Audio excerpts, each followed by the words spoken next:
Welcome to the exam study पोर। आप सभी का आपके अपने चैनल एग्जाम स्टडी पोर में स्वागत है। आज हम मैथ एनसीईआरटी बुक का 10th क्लास के लिए एक्सरसाइज 1.4 देखेंगे और बेहतर तरीके से उसको सीख पाएंगे। क्वेश्चंस को सॉल्व करने से पहले, एक्सरसाइज को स्टार्ट करने से पहले हम एक थॉर्म के बारे में पढ़ेंगे जो कि बहुत बेनिफिट है हमारे लिए। तभी हम एक्सरसाइज 1.4 के जो क्वेश्चंस हैं उनको सॉल्व कर पाएंगे। कैसे देखेंगे? जैसे कि मैं एक नंबर ले लेता हूं 10। जब मैं इसके फैक्टर कराता हूं तो मैं फैक्टर कैसे कराऊंगा? 2 5 जा 10 और 5 1 जा 5। तो जब मैंने 10 के जो फैक्टर कराए हैं वो क्या आए हैं? 2 मल्टीप्लाई 5। ऐसे ही जब मैं 100 के फैक्टर कराता हूं, प्राइम फैक्टर करता हूं, तो कैसे आएगा? 2 से मैं करूंगा तो 2 5 50 टाइम्स गया, फिर 25 टाइम्स इसको ये डिवाइड हुआ, फिर 5 से 25 5 टाइम्स हुआ, फिर 5 से 1 1 टाइम्स हुआ। जब मैंने 100 के प्राइम फैक्टराइजेशन कराए तो मैंने क्या देखा कि 2 की पावर 2 एंड 5 की पावर भी 2 इसके फैक्टर्स हुए। जब मैंने इस बार 1000 को देखा तो मैंने क्या देखा, ये 500 टाइम्स जाएगा। जब इसको डिवाइड करेंगे 500 को तो 250 आएगा, फिर 2 से 250 को करेंगे तो 125 आएगा, और 5 से इसको करेंगे तो 25 टाइम्स जाएगा, और 5 से 25 करेंगे तो 5 टाइम्स जाएगा, और 5 से 1 1। तो मैंने जब 1000 के फैक्टर कराए हैं तो हमने क्या देखा कि 2 की पावर 3 एंड 5 की पावर 3 इसके प्राइम फैक्टराइजेशन हुए। ठीक है, फिर आगे हमें क्या समझना है, ये मैंने ऐसा क्यों किया है, इसी के जो बेस्ड है, ये जो मैंने किया है इसी के बेस पे हम आगे प्रोसेस की तरफ मूव करेंगे। कैसे कि हम ये बता पाएंगे इन्हीं के थ्रू, ये जो मैंने सॉल्व किया है, कि जो भी हमारा रेशनल नंबर है वो डेसिमल एक्सपेंशन टर्मिनेट है या नहीं। हमसे इस एक्सरसाइज में पूछा गया है कि जितने भी रेशनल नंबर हैं आप इनके बारे में बताइए कि ये डेसिमल टर्मिनेट एक्सपेंशन है या नहीं है। वो हम कैसे बता पाएंगे? वो हम तब बता पाएंगे जब हमें ये चीज पता होगी। ठीक है, इतना समझ में आया आपको? आगे की तरफ चलते हैं।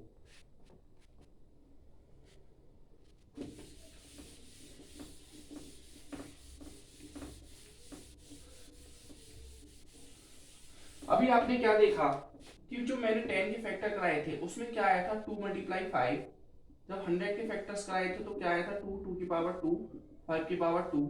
जब 1000 के कराए थे तो क्या देखा था? 2 की पावर 3 एंड 5 की पावर 3। इतना देखा था। फिर अगर कोई भी रैशनल नंबर है, ये थॉर्म क्या कहती है कि अगर कोई भी रैशनल नंबर है, अगर कोई भी रैशनल नंबर है, rational number p upon q, कोई rational number p upon q है, वेयर रैशनल नंबर क्या होता है? q does not equal to 0 and p और q क्या है? p और q आपके को प्राइम नंबर है। p और q क्या है? को प्राइम नंबर। तो जो हम q के इसमें हम क्या देखेंगे कि q जो वैल्यू है, डिनोमिनेटर नीचे जो वैल्यू है, हम इसके फैक्टर कराएंगे। q के जो भी नीचे डिजिट होगी हम उसके फैक्टर कराएंगे। अगर वो फैक्टर, उसके जो प्राइम फैक्टर होंगे वो 2 की पावर n और 5 की पावर m की फॉर्म में आ रहे हैं, तो ऐसा नंबर जो रैशनल नंबर होगा वो डेसिमल एक्सपेंशन टर्मिनेट होगा। फिर से एक बार मैं रिपीट करता हूं, समझ लीजिए। मैंने ये देखा कि मैंने 10 100 और 1000 के जो फैक्टर कराए, प्राइम फैक्टर, तो उनकी जो वो किसका रूप ले रहा है? 2 और 5 के उसमें फैक्टर आ रहे हैं। बस क्या है कि जो पावर्स इंक्रीज हो रही है, पहले 2 की पावर 5 की पावर 1 1 थी, अब क्या हुआ है? 100 में 2 2 और फिर 1000 कराया तो 3 3। तो यही इसी पे बेस्ड है कि अगर हम कोई भी रैशनल नंबर हमें दिया होगा क्वेश्चन में और हमसे पूछा होगा कि ये टर्म डेसिमल एक्सपेंशन टर्मिनेट है या नहीं है, तो हम कैसे बता पाएंगे? जो नीचे क्यू है इसके हम फैक्टर करेंगे, प्राइम फैक्टराइजेशन करेंगे। अगर वो 2 की पावर n एंड 5 की पावर n की पावर में आ रहा होगा तो हम बोल पाएंगे कि ये रैशनल नंबर डेसिमल टर्मिनेट है। अदरवाइज अगर इस फॉर्म में नहीं है और कोई नंबर आ रहा है, सपोज कोई वैल्यू ऐसी आ जाती है कि 2 की पावर 3 5 की पावर 3 और 7, अगर इस फॉर्म में आ जाता है, 7 की जगह कोई भी वैल्यू हो सकती है, 11 9, या फिर ऐसा आ जाता है कि सिर्फ उसमें 2 की पावर तो हो, 5 की पावर नहीं हो, 5 की पावर नहीं है और 11 की पावर है 2, या कोई 11 की जगह कोई भी नंबर हो सकता है। तो ऐसे जो इसका जब हम फैक्टर कराएंगे, क्योंकि अगर ये इस फॉर्म में आता है तो हम बोल पाएंगे कि जो हमारा रैशनल नंबर है वो डेसिमल टर्मिनेट एक्सपेंशन नहीं है। क्लियर हो गया? अभी आपको और क्लियर हो जाएगा जब हम एक्सरसाइज को सॉल्व करके देखेंगे। देखते हैं हम एक्सरसाइज 1.4 की तरफ बढ़ते हैं, क्वेश्चन नंबर फर्स्ट देखते हैं।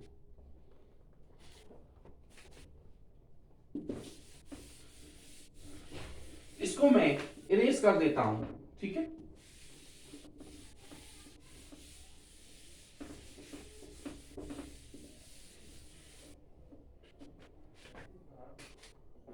क्वेश्चन नंबर फर्स्ट देखेंगे, फर्स्ट का पहला क्वेश्चन देखेंगे। 13 3 1 2 5, ये 3 है।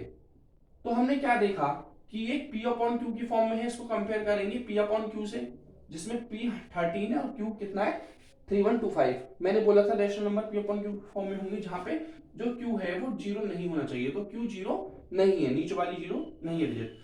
जब मैं 3125 के प्राइम फैक्टराइजेशन कराऊंगा तो कैसे कराऊंगा, 5 से कराते हैं, 5 6 30, 1 बचा, तो 5 2 जा 10 और फिर 5 5 जा 25। फिर से 5 से कराऊंगा, 5 1 जा 5, 5 2 जा 10, 5 5 जा 25। फिर से 5 से कराएंगे, 5 2 जा 10, 5 5 जा 25। फिर से 5 से कराएंगे, 5 5 जा 25 एंड 5 1 जा 5। तो जब हमने 3 1 2 5 के प्राइम फैक्टराइजेशन कराए तो मैंने क्या देखा, 5 की पावर कितनी आई, 1 2 3 4 5, तो 5 की पावर 5 है। लेकिन आपने, मैंने तो बोला था कि आप ये 2 की पावर n और 5 की पावर m इस फॉर्म में होगा, तो आप ये बोलेंगे कि सर यहाँ तो 5 की पावर m तो है लेकिन 2 की पावर n मतलब 2 की कोई भी वैल्यू नहीं है। तो हम क्या कर सकते हैं, एक चीज मैंने पहले भी आपको बताई थी, मैं फिर से इस चीज को रिपीट कर देता हूं कि अगर कोई भी वैल्यू है उसकी जो पावर है मैं जीरो लेता हूं तो उसकी जो वैल्यू है वो हमेशा 1 होगी। ऐसे ही जैसे मैंने यहाँ लिया है, मैं अगर कितना भी ले लूंगा, चाहे 100 की पावर जीरो ले लूं, तो उसकी जो वैल्यू होगी 100 की पावर की जीरो की भी, वो हमेशा 1 होगी, ठीक है। यहाँ कोई भी डेट ले सकता हूँ, सपोज 56 ले ली, अगर 56 की वैल्यू मैंने जीरो रख दी तो उसकी वैल्यू क्या होगी 1। मतलब मेरा कहने का मीन्स ये है कि बेस में मैंने कोई भी डेट ले लिया, उसकी पावर अगर मैं जीरो लेता हूं तो उसका मतलब हमेशा 1 ही रहेगा, ठीक है। इतना समझ में आया। तो अब क्या मैं इसको ऐसे ले सकता हूं 3125 को कि 5 की पावर तो 5 है लेकिन 2 की पावर को मैं जीरो लिख सकता हूं, क्योंकि भाई 2 की पावर जीरो की वैल्यू तो हमेशा 1 ही होगी ना, और 1 की मल्टीप्लाई इसमें कराएंगे तो डिजिट का कोई चेंजेस नहीं होगा। इसलिए मैं 2 की पावर n और 5 की पावर m की फॉर्म में लाने के लिए मैंने क्या करा कि 5 की पावर m तो यहाँ दी थी 5 की पावर 5, लेकिन 2 की पावर n बनाने के लिए मैंने 2 की पावर 0 रख लिया, क्योंकि उसकी वैल्यू 1 होती है और जब इसकी मल्टीप्लाई कराएंगे तो वैल्यू में कोई भी चेंज नहीं होगा। इतना समझ में आया, ठीक है। फिर क्या देखेंगे कि जब हमने कंपेयर किया कि भाई 2 की पावर n और 5 की पावर m की फॉर्म में ये आ गया, इसके नीचे वाला नंबर q, यही मैंने बताया था कि जब हम नीचे वाले वैल्यू के प्राइम फैक्टराइजेशन कराएंगे और वो 2 की पावर n 5 की पावर m के फॉर्म में आ जाएगा, मतलब 2 की भी कुछ पावर होगी और 5 की भी कुछ पावर होगी। ये n और m का मतलब है कोई भी वैल्यू हो सकते हैं, 0 1 2 3 4 अप टू इन्फिनिटी तक कोई भी नंबर यहाँ पर हो सकता है, ठीक है। तो अगर वो इस फॉर्म में है तो हम बोल सकते हैं कि हाँ ये क्या है, डेसिमल एक्सपेंशन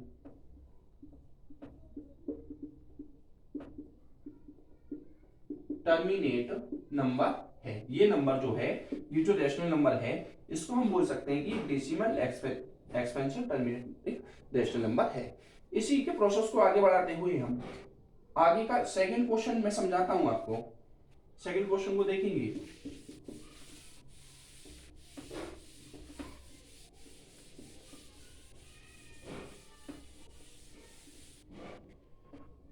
सेकंड क्वेश्चन हमें दिया है 17 अपॉन 18। हमसे पूछा है कि बताइए कि ये रैशनल नंबर, ये जो रैशनल नंबर दिया है, ये डेसिमल एक्सपेंशन टर्मिनेट है या नहीं है, और है तो क्यों है और नहीं है तो क्यों नहीं। हम कैसे इसको बता पाएंगे, कैसे इसको हम वेल डिफाइन कर पाएंगे। हमने देखा कि ये P अपॉन Q है, एक नंबर है कि नहीं, P अपॉन Q से कंपेयर करते हैं जहां पे जो Q की वैल्यू, नीचे वाली जो वैल्यू है वो जीरो नहीं है, ये कंडीशन तो फुलफिल कर दी, मतलब ये रैशनल नंबर तो है। अब रैशनल नंबर ये टर्मिनेट है या नॉन टर्मिनेट है, ये हम कैसे बता पाएंगे। मैंने बोला था नीचे वाला जो नंबर है इसका प्राइम फैक्टराइजेशन करते हैं, करिए 8 रखा, इसके प्राइम फैक्टराइजेशन करिए, 2 4 जा 8, फिर करिए 2 2 जा 4 एंड 2 1 जा 2। तो जब हमने 8 के फैक्टर करे तो 8 के फैक्टर क्या है, 2 की पावर 1 2 3 आया।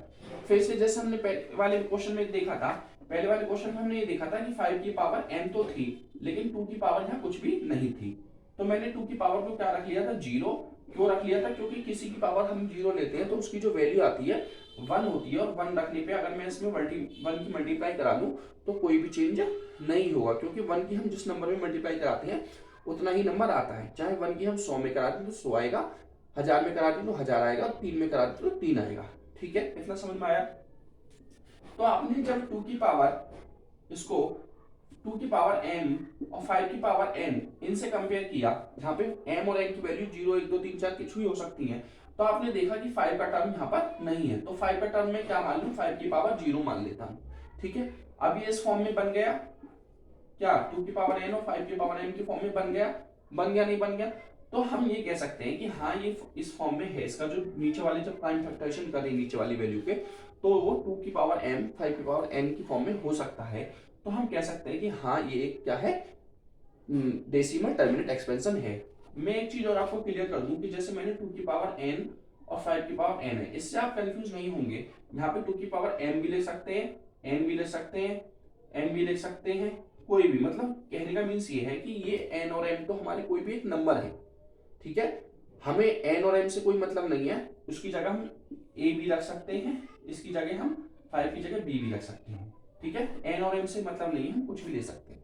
ठीक है, तो हम क्या बोलेंगे, yes 17/8 is terminate expansion decimal. ठीक है, समझ में आया आपको। नेक्स्ट क्वेश्चन को देखेंगे, थर्ड क्वेश्चन। इसी प्रकार के सारे क्वेश्चंस हैं। मैं देखता हूं क्वेश्चन नंबर फर्स्ट का, मैं क्वेश्चन नंबर 5 देखता हूं। कैसे देखेंगे, 29 3 4 3, क्या ये एक रैशनल नंबर है, कैसे पता करेंगे, हाँ ये p अपॉन क्यू की फॉर्म में है, वेयर जो क्यू नीचे वाली वैल्यू है डज नॉट इक्वल टू 0, ये 0 नहीं है। इतना समझ में आया आपको। फिर आगे हम क्या देखेंगे कि हम क्या कराते हैं, ये जो नीचे वाली डिजिट है 343, इसकी हम प्राइम फैक्टराइजेशन कराएंगे। प्राइम फैक्टराइजेशन कैसे कराएंगे, 3 से कराइए, से 3 1 जा 3 से नहीं होगा, किससे करा के देखेंगे, 7 से करा के देखिए, 7 1 जा 7 7 4 जा 28 7 4 जा 28, कितने बचे 6, तो 7 9 जा 63, 7 7 जा 49 एंड 7 1 जा 7। तो हमने क्या देखा कि जब हमने 3 4 3 के जो प्राइम फैक्टर कराए तो किसकी फॉर्म में आई, 3 की पावर 7 की पावर 3 आई। ठीक है, लेकिन हमने क्या देखा था कि जब हम नीचे वाली जो फैक्टर कराते हैं, इस क्यू के जो हम फैक्टर कराते थे वो किस फॉर्म में होने चाहिए, 2 की पावर n और 5 की पावर m, इस फॉर्म में होने चाहिए, इस स्टैंडर्ड फॉर्म में होने चाहिए। लेकिन क्या जब हमने 3 4 3 के जो फैक्टर कराए हैं, प्राइम फैक्टराइजेशन कराया है, तो क्या ये जो 7 की पावर 3 है इस फॉर्म में है, क्या यहाँ पर 2 की पावर कोई आ रही है, क्या यहाँ पर 5 की पावर कोई दी हुई है, नहीं दी हुई। अगर हम मान के भी चलते हैं कि चलो सर आपने तो बोला था कि अगर कोई नई वैल्यू दी होती तो उसको हम 0 मान लेते हैं, मैंने यहाँ पर ले लिया कि 2 की पावर 0 और 5 की पावर 0, इसको मैंने ले लिया। तो आप बोल देंगे सर अब तो जैसा आपने बोला था, आपने पहले में भी तो एक नंबर मिसिंग था, पहले के 2 क्वेश्चन कराए थे आपने, उसमें भी तो 2 की पावर मानी थी आपने, ऐसे ही 5 की पावर, इस बार हम दोनों मान लेंगे, दोनों नहीं है तो दोनों मान लेंगे 0, इसकी वैल्यू भी 0 रख देंगे, इसकी वैल्यू भी 0 रख देंगे, 1 हुआ इसका भी 1 हुआ, तो जब मल्टीप्लाई कराएंगे तो कोई चीज नहीं आएगा, रख सकते हैं। लेकिन मैं बोलूंगा कि बच्चों ऐसा हम नहीं कर सकते। क्यों नहीं कर सकते, क्योंकि मैंने ये आपको बताया था कि जो नीचे वाली वैल्यू होती है यहाँ पर क्यू, उसके जब हम प्राइम फैक्टराइजेशन कराएंगे उसमें सिर्फ यही टर्म आने चाहिए और कोई टर्म नहीं आना चाहिए उसके अलावा।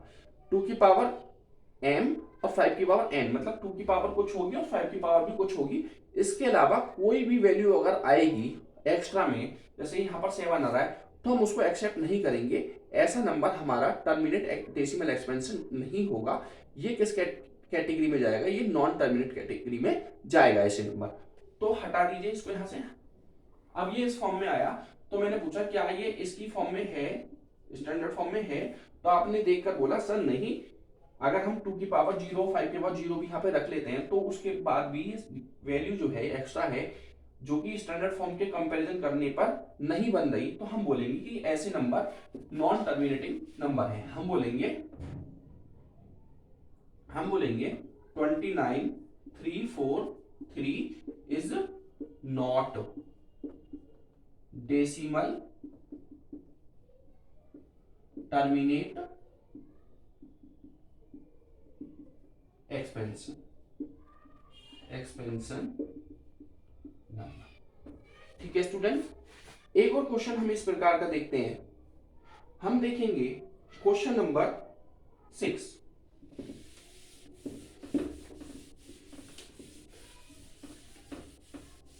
अगर हमारी वीडियो आपको अच्छी लगे तो प्लीज आपसे रिक्वेस्ट है अपने फ्रेंड्स ग्रुप के साथ शेयर कीजिए, हमारी वीडियो को लाइक कीजिए और हमारे चैनल को सब्सक्राइब कीजिए, जिससे हम मोटिवेट हो सकें और आपके सामने मैं 10th के ज़्यादा से ज़्यादा क्वेश्चंस को सॉल्व कराने की कोशिश करूं। मेरी ये कोशिश रहेगी कि जैसे एक एक्सरसाइज गिवन है, उसमें 3 या 4 क्वेश्चन एक ही टॉपिक, मतलब कोई टॉपिक है उसमें 3 या 4 क्वेश्चन है, तो मैं सिर्फ 1 या 2 क्वेश्चन कवर कर पाऊँ। जैसे मैंने एक्सरसाइज 1.4 देख रहा हूँ मैं, तो इसमें ऐसे क्वेश्चन हैं, 10 क्वेश्चन ऐसे हैं, तो मैं आपके सामने 4 क्वेश्चन सॉल्व कराऊंगा जो कि अलग अलग टाइप के होंगे, जिससे कि आपका जो कॉन्सेप्ट है बिल्कुल क्रिस्टल क्लियर हो जाए, आपको कोई भी डाउट नहीं रहे और एग्जाम में आपको कोई भी परेशानी नहीं आए। नेक्स्ट क्वेश्चन देखते हैं। क्वेश्चन नंबर 6 देखूंगा मैं। देखेंगे फर्स्ट का ये दिया हुआ है 23 2 की पावर 3 और 5 की power 2 P upon Q। Q कितना नहीं होना चाहिए? 0 नहीं होना चाहिए, तो रैशनल नंबर है। ठीक है, अब हम क्या देखते हैं कि जो Q के हम फैक्टर कराते हैं, लेकिन यहाँ तो ऑलरेडी 2 नीचे वाले डिजिट के जो Q है इसके फैक्टर ऑलरेडी दिए हुए हैं। ठीक है, तो हमें कराने नहीं पड़ेंगे, हमारे लिए तो और इजी हो गया। फिर क्या देखेंगे कि क्या जो Q का फैक्टर है ये 2 की पावर n और 5 की पावर m की फॉर्म में है, मतलब 2 की पावर कुछ होनी चाहिए और 5 की पावर कुछ होनी चाहिए। ये वैल्यू डिफरेंट भी हो सकती है, कभी कभी 2 की पावर और 5 की पावर डिफरेंट भी हो सकती है और सेम भी हो सकती है, उससे हमें कोई फर्क नहीं पड़ेगा। ठीक है, तो क्या इस फॉर्म में है ये Q की जो वैल्यू है नीचे? हाँ सर, आपने जैसा बताया था कि 2 की पावर n और 5 की पावर n की फॉर्म में है, तो हम क्या कह सकते हैं कि यस, ये जो हमें नंबर दिया हुआ है rational number, it is terminated decimal expansion. क्या लिखेंगे? Yes, it is decimal terminate decimal expansion terminate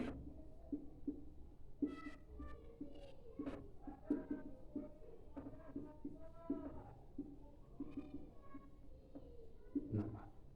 ठीक है, समझ में आया? नेक्स्ट क्वेश्चन को देखेंगे।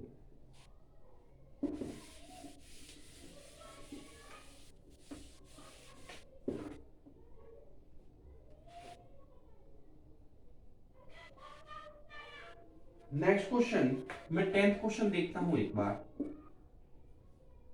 77 210, तो इसको P अपॉन Q से कंपेयर करेंगे, जहां पे Q क्या नहीं होना चाहिए? 0, तो ये एक रैशनल नंबर है।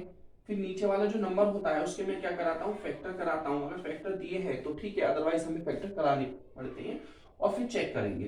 तो 2 से मैं इसे डिवाइड करता हूँ, 2 1 जा 2, नहीं जाने 0, 2 5 जा 10, फिर से इसे मैं 5 से कराता हूँ, 5 2 जा 10 एंड 5 1 जा 5, फिर मैं इसे कराता हूँ 3 से, 3 7 जा 21 एंड 7 1 जा 7। तो मैंने क्या देखा कि जब मैंने 210 के जो प्राइम फैक्टराइजेशन कराए, तो मैंने क्या देखा कि 2 5 3 7 2 3 5 एंड 7 ये इसके प्राइम फैक्टराइजेशन आए। प्राइम फैक्टराइजेशन जब आए तो मैंने देखा कि जब हम Q के नीचे, मतलब जो नीचे वैल्यू होती है उसके प्राइम फैक्टराइजेशन कराते हैं, तो वो किस फॉर्म में आनी चाहिए? 2 की पावर m 5 की पावर n। तो क्या ये इस फॉर्म में है? देखो 2 की 2 और 5 की यहाँ पे वैल्यू है, लेकिन क्या एक्स्ट्रा आ रहा है? 3 और 7। मैंने क्या बताया था इससे वाले क्वेश्चंस में भी आपको कि सिर्फ 2 और 5 होना चाहिए, कोई भी एक्स्ट्रा जो वैल्यू है, कोई भी एक्स्ट्रा फैक्टर नहीं होना चाहिए, अदरवाइज हम उसको नहीं बोल पाएंगे, हम उसको बोल देंगे कि ये टर्मिनेट डेसिमल एक्सपेंशन नहीं है, ये किस कैटेगरी में जाएगा, नॉन टर्मिनेटिंग। तो हम यहाँ लिखेंगे एक this number is not terminate decimal expense. Clear हो गया आपको? उम्मीद करता हूं, होप है मुझे कि आप सबको ये एक्सरसाइज 1.4 का जो फर्स्ट क्वेश्चन है बिल्कुल क्लियर हो गया होगा, बिल्कुल इसका जो कॉन्सेप्ट है बिल्कुल क्लियर हो गया होगा। नेक्स्ट क्वेश्चन, सेकंड क्वेश्चन को हम देखते हैं।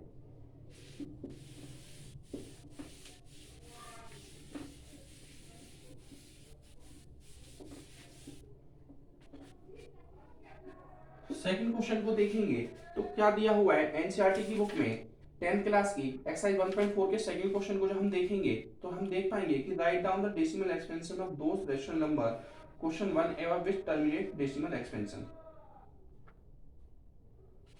इसमें बोला है कि आप उनके टर्मिनेट करके बताइए कि वो टर्मिनेट डेसिमल एक्सपेंशन है या नहीं है। कैसे हम करके बता पाएंगे उनको? इससे पहले हम थर्ड क्वेश्चन को देखेंगे। कौन सा देखेंगे? थर्ड क्वेश्चन को एक बार देखेंगे। The following real number have the expansion as given in each case decimal decide whether they are rational or not. If they are rational and the form of p upon q, what can you say about the prime factor of q? Prime factor q के क्या होंगे? देखिए question में हमें question first दिया है third का हमें कि 33 1 4 3 4 5 6 7 8 9 यह हमें क्वेश्चन दिया हुआ है। ठीक है, इस क्वेश्चन में हमसे क्या पूछा गया है कि आप ये बताइए कि क्या ये एक रैशनल नंबर है, और रैशनल नंबर है तो जो इसमें q की वैल्यू बनेगी, रैशनल नंबर कौन से होते हैं, p अपॉन q होते हैं, जिसमें कि q क्या होना चाहिए, जीरो नहीं होना चाहिए, यही होता है। तो यही आपसे पूछ रहा है कि क्या इस ये जो क्वेश्चन आपको दिया हुआ है, गिवन है क्वेश्चन, ये एक रैशनल नंबर है, ये p अपॉन q की फॉर्म में है। हम इसको क्या कर सकते हैं, हम यहाँ से ये इसको पॉइंट हटा दिया हमने। पॉइंट हटाने के बाद हम जितनी जीरो होते डिजिट होती है पॉइंट के बाद उतनी जीरो नीचे बढ़ा लेते हैं, 1 लिखता है। तो देखिए पॉइंट हटा के देखिए कितनी डिजिट है, 1 2 3 4 5 6 7 8 9। तो कितनी लिख लेंगे, 1 2 3 4 5 6 7 8 9। ये ऐसा बोला गया है आपको। ठीक है, तो यहां से पॉइंट हटा लिया आपने, अब आप इसको क्लिक करके लिख लीजिए कितना हो गया ये। अब ये p अपॉन q की फॉर्म में है, p की वैल्यू ये है और q की वैल्यू ये है, तो ये रैशनल नंबर है। तो हाँ आप लिख देंगे yes the given number is rational number. क्या बोलेंगे, ये जो नंबर दिया है ये एक रैशनल नंबर है। अब आगे क्या पूछा है आपसे, if they are rational and form of p upon q when what can you say about prime factor of q। तो आप इसके जो फैक्टर कराएंगे, अगर ये p अपॉन q में है तो जब आप इसके फैक्टर कराएंगे तो q के फैक्टर क्या होंगे, इसके फैक्टर कराइए आप, ये बोल रहा है। तो आप यहाँ लिख लीजिए, जैसे मैंने फैक्टर कराने आपको सिखाया था, कितनी वैल्यू है ये, 3 3 6 3 9। कराइए 3 3 6 और 3 9। ठीक है, आप इसके फैक्टर करा के देख लेंगे। अगर मैं फैक्टर कराऊंगा तो वीडियो काफी लंबी हो जाएगी। हम क्या देखेंगे, फैक्टर कराने आपको आते हैं, बस आपको इसके फैक्टर लिखने हैं और फिर लिखना है कि इसके फैक्टर किस फॉर्म में आएंगे, 2 की पावर, मैं आपको बता देता हूँ इसके जो फैक्टर बनेंगे सिर्फ 2 की पावर कुछ वैल्यू होगी, सपोज n, और 5 की पावर कुछ वैल्यू होगी, इस फॉर्म में इसके फैक्टर आएंगे। ठीक है, और अगर इस क्वेश्चन में आपसे ये और पूछा जाए कि ये जो दिया है आपको रैशनल नंबर, ये टर्मिनेटिंग है या नॉन टर्मिनेटिंग है, तो ये मैं बता रहा हूँ कि जब आप इसके फैक्टर कराएंगे तो ये फॉर्म बनेगी, मतलब 2 की वैल्यू कुछ आएगी और 5 की वैल्यू कुछ भी आएगी, तो एक टर्मिनेट डेसिमल एक्सपेंशन होगा। नेक्स्ट क्वेश्चन देखेंगे।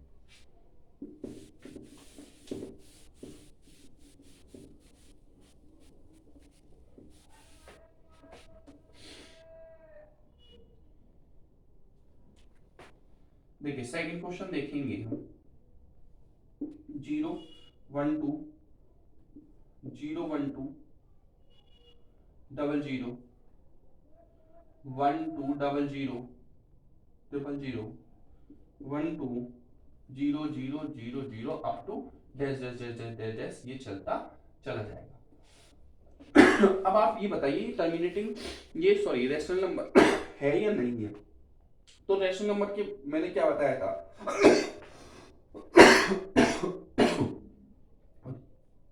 रेशनल नंबर क्या होते हैं,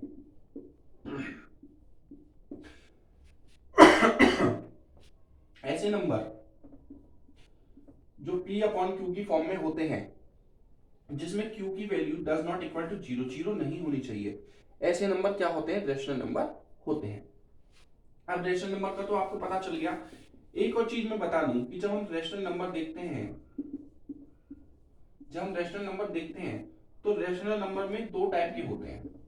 क्या होते हैं, दो टाइप के, एक तो टर्मिनेट होता है,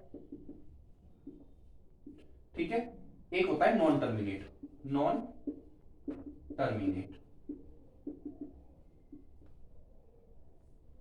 एक होता है टर्मिनेट, एक होता है नॉन टर्मिनेट। ये होते हैं टर्मिनेट। कौन से होते हैं, जैसे कि आपने 2 से 5 को डिवाइड किया तो 2 2 जा 4, सब्ट्रैक्ट किया 1, पॉइंट लगाया है 0 आई, 2 5 जा 10। तो जब कोई डिजिट पूरी इस डिजिट को डिवाइड कर देती है, पॉइंट के बाद तक भी, पॉइंट के 1 या 2 या 3 या 4 डिजिट के बाद वो पूरी डिवाइड हो जाती है वो डिजिट तो किसी से, तो ऐसे नंबर्स जो होंगे वो टर्मिनेट होते हैं, ठीक है।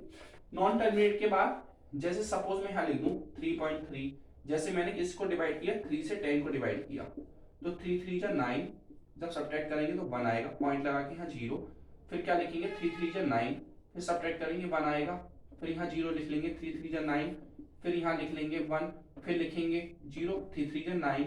हमने क्या देखा कि ये टर्मिनेट नहीं हो रहा, नॉन टर्मिनेट है, मतलब ये चलता चला जा रहा है, 3 रिपीट हो रही है, ठीक है। तो ऐसे नंबर नॉन टर्मिनेटिंग नंबर होते हैं। इसके बाद ऐसे नंबर होते हैं, अब क्या देखिए इसमें कंपेयर कीजिए, क्या ये खत्म हो रही है कोई डिजिट, नहीं हो रही, क्या इसमें कोई नंबर रिपीट हो रहा है, नहीं हो रहा, ये क्या हो रहा है, नंबर बार बार आगे बढ़ते जा रहे हैं, अप टू इंफिनिटी तक जा रहे हैं। तो जो ऐसे नंबर जो ना तो टर्मिनेट हो ना नॉन टर्मिनेट हो, मतलब रिपीटिव ना हो, ना तो टर्मिनेट हो ना रिपीटिव हो, ऐसे नंबर्स को क्या कहते हैं, जो इस फॉर्म में हो, जैसे 1 2 0 फिर 1 2 0 0, ऐसे ऐसे बढ़ते ही चले जाएं, खत्म नहीं हो, टर्मिनेट नहीं हो, ना रिपीटिंग हो, ऐसे नंबर्स को हम क्या कहते हैं, इरेशनल नंबर, ठीक है, इरेशनल नंबर। अब आपको मैंने एक चीज बताई थी इरेशनल नंबर के बारे में, जितनी भी √2 √3 √5 √7 √11 √13 ऐसी जो वैल्यू होती हैं वो इरेशनल नंबर होते हैं। और भी होते हैं इनके अलावा, लेकिन ये इरेशनल नंबर होते हैं। इनकी पहचान क्या है कि रूट के अंदर सारे ऐसे नंबर आने चाहिए जो प्राइम नंबर हो, वेयर ऑल नंबर, यहाँ जो ऑल गिवन नंबर जो भी गिवन नंबर है आर प्राइम नंबर, देखिए सारे प्राइम नंबर होंगे, ठीक है। तो ऐसे नंबर इरेशनल नंबर होते हैं। मतलब हमसे तो क्वेश्चन में सिर्फ ये पूछा था कि रेशनल है या नहीं है, तो ये जो नंबर है ये एक रेशनल नंबर नहीं है, इसलिए हम लिख देंगे बस it is not rational number.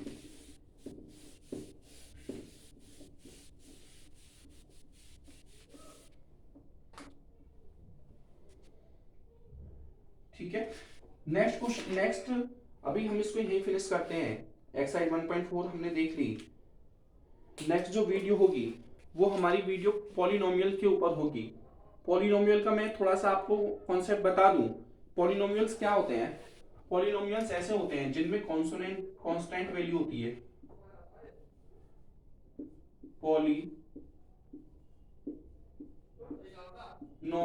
Polynomial क्या होते हैं, जिनमें कांस्टेंट टर्म होता है, वेरिएबल होते हैं, क्या होते हैं, कांस्टेंट टर्म होता है, वेरिएबल्स होते हैं,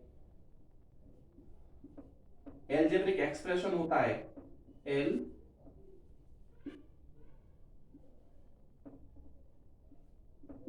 एलजेब्रिक एक्सप्रेशन होता है, पावर होती है।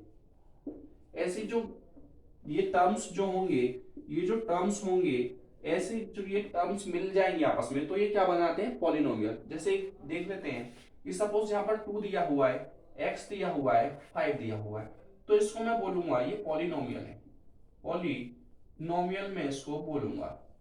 कैसा पॉलिनोमियल है, पावर डिग्री क्या है, वेरिएबल क्या है, इसको हम आगे की वीडियो में समझेंगे जब हम पॉलिनोमियल्स पूरे टॉपिक को पढ़ेंगे। इसको थोड़ा सा मैं एक्सप्लेन कर देता हूँ। यहाँ पर जो ये है 2, ये क्या है, एक कांस्टेंट है। ये x क्या है यहाँ पर, ये जो x है ये एक वेरिएबल है, x एक वेरिएबल है यहाँ पर, ठीक है। ये क्या है, कांस्टेंट है एक। और जो यहाँ पर ये 5 है, ये क्या है, एक पावर है। क्या है ये, पावर। तो हम इससे जो अपकमिंग वीडियो होगी, आने वाली वीडियो होगी हमारी नेक्स्ट, वो पॉलिनोमियल होगी और बेहतर तरीके से सीख पाएंगे कि कैसे जल्दी से इसको हम समझ सकें और इसको सारे जो क्वेश्चन हैं बहुत आसानी से हम इसको सॉल्व कर सकें। आप सभी लोगों से रिक्वेस्ट है, अगर हमारी वीडियो आपको अच्छी लगे तो हमारे चैनल को सब्सक्राइब कीजिए, अपने फ्रेंड्स ग्रुप के साथ उसे शेयर कीजिए और हमारी वीडियो को लाइक कीजिए, जिससे हम मोटिवेट हो सके और आपके सामने 10th क्लास के मैथ के क्वेश्चंस आगे और अच्छे अच्छे सभी टॉपिक्स को कवर करने के लिए हम कोशिश करेंगे। आगे जब तक हम पॉलिनोमियल का नहीं लाते कोई भी, जो अभी जल्दी वीडियो आएगी उसी में हम पॉलिनोमियल को मतलब कोशिश करेंगे कि इसके बाद पॉलिनोमियल ही शुरू हो, जो कि सेकेंड चैप्टर है। तभी के लिए मैं आपसे धन्यवाद चाहता हूँ। Thank you.